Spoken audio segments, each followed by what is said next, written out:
So when it comes time to cut some steel, oftentimes that reciprocating saw is the tool of choice.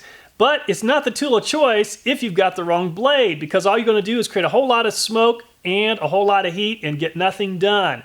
That's often been the case with me. I've chosen the wrong blade for the job, and the blade brand that I've chosen just didn't deliver. But today we're going to be testing several different brands to see which one of these delivers the best performance. One brand in particular claiming that it's 50 times better than the competition, so let's find out if that's really the case and if it's worth all the extra money. So what's going to affect the speed of cutting the steel? There are a lot of factors that come into play. A couple of big ones include the blade edge sharpness, the design of the blade teeth itself, blade geometry, ingredients used in the metal of the blades. So what we're going to try to do is rule out any sort of human involvement in the testing process. In order to do that, I placed this reciprocating saw on this setup, which is going to allow the saw to rotate freely. Also, I'll be applying weight on top of the saw to ensure that each blade has the same amount of downward force so we don't interfere with the cutting speed of the blade. The DeWalt blade uses an anti-stick coating that minimizes friction and gum up for smoother cuts. It also has a patented smooth design which increases sharper tooth geometry for faster cut rates.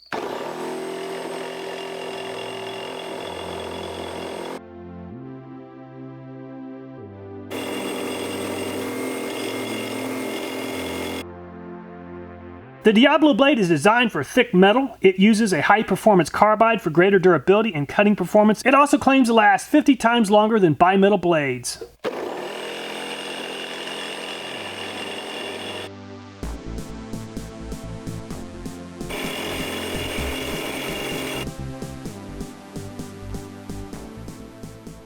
The Easy Arc blade uses a bimetal with 8% cobalt teeth, which guarantees a long lifetime on metal cutting. It also provides an extra 50% longer lifetime on hard material.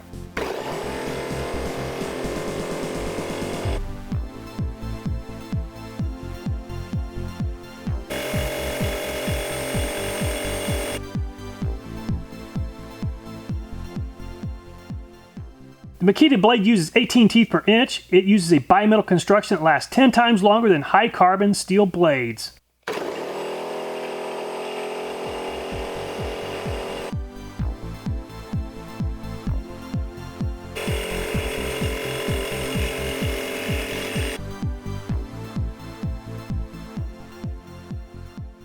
The Milwaukee blade is made with Matrix 2 high-speed steel teeth containing 8% cobalt to keep a sharper tooth edge longer. The bimetal design allows faster cutting, longer life blades that can bend without shattering.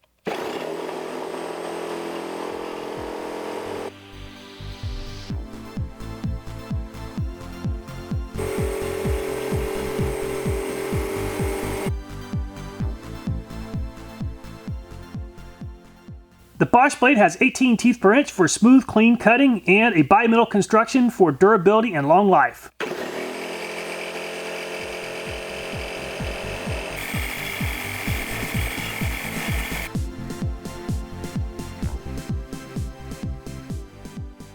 The Harbor Freight Warrior brand uses a bimetal blade construction that is ideal for cutting thick metals. The blade also uses an alloy steel body that is electron beam welded to an M2 high-speed steel cutting edge for durability.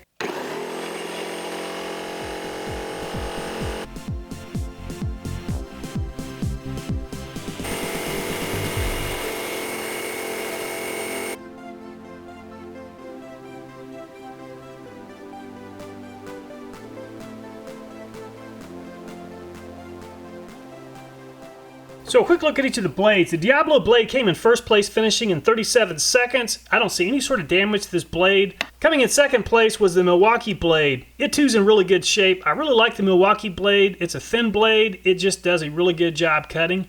The DeWalt blade came in third place, finishing at 46 seconds. It definitely has the worst paint of all the different blades. The paint was flaking off very quickly. So the Esmark and the Makita blades both finished at 47 seconds. With that said, the Esmark blade is in pretty bad shape. It has some damage to the teeth. Both the Bosch and the Makita blades finished 1 second apart. It just turns out they're both made in Switzerland. I don't know if they're the same manufacturer or not. They sure look a lot alike. Coming in last place at 54 seconds is the Harbor Freight brand, the Warrior brand.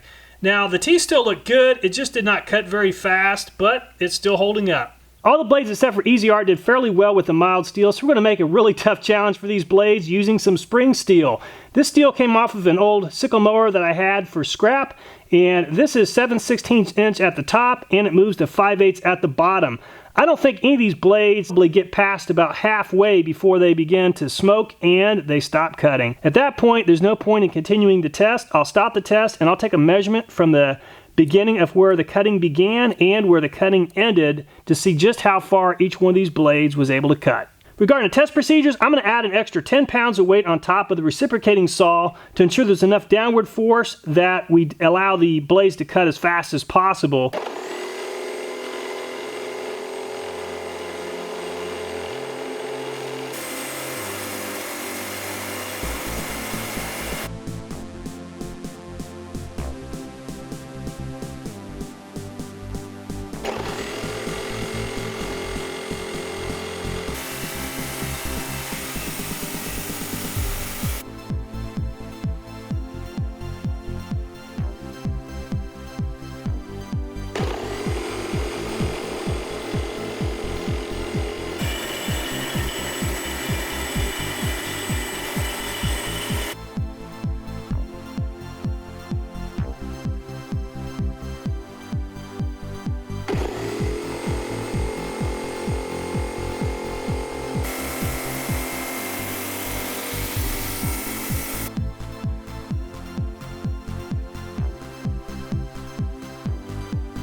The only blade that really came to work prepared for the job today was the Diablo blade. The other blades just didn't quite have enough cutting ability to get very far in this spring steel.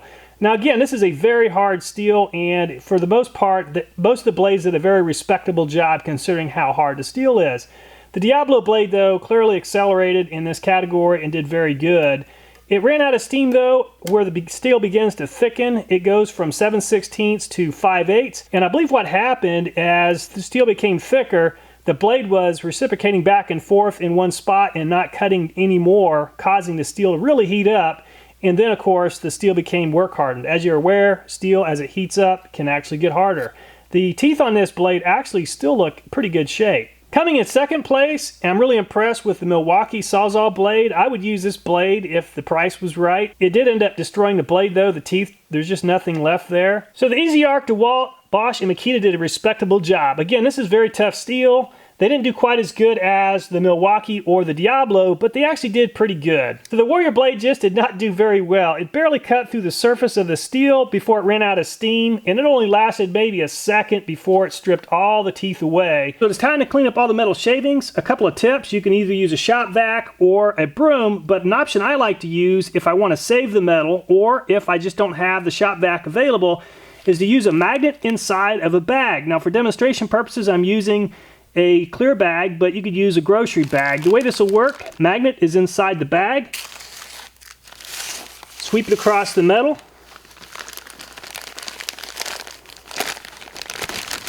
All the metal has been contained. Once you pull the magnet away, you can easily dump these out, or you can save them if you have a project that involves metal shavings. We'll always try to use as much science as possible to ensure that test results are valid. With that said, I don't really think we needed a whole lot of science involved to prove the Diablo blade is the best. Coming in at $13 a blade though, that's a lot of money for just one blade. So if you're not prepared to pay $13, you'll have to go back to a bimetal blade. Of those, I really like Milwaukee the best. It's a little over $3 a blade, but it did a tremendous job cutting the mild steel, and it did a fairly respectable job cutting the very hard spring steel. Now, of the other blades, I think they're all pretty good, and I'd consider buying them if they were really affordable. I would definitely not buy the Warrior blade made by Harbor Freight. There's nothing Warrior about it. It wimped out after just barely cutting into the spring steel, and it also came in last place for cutting the mild steel. Just not a very good blade.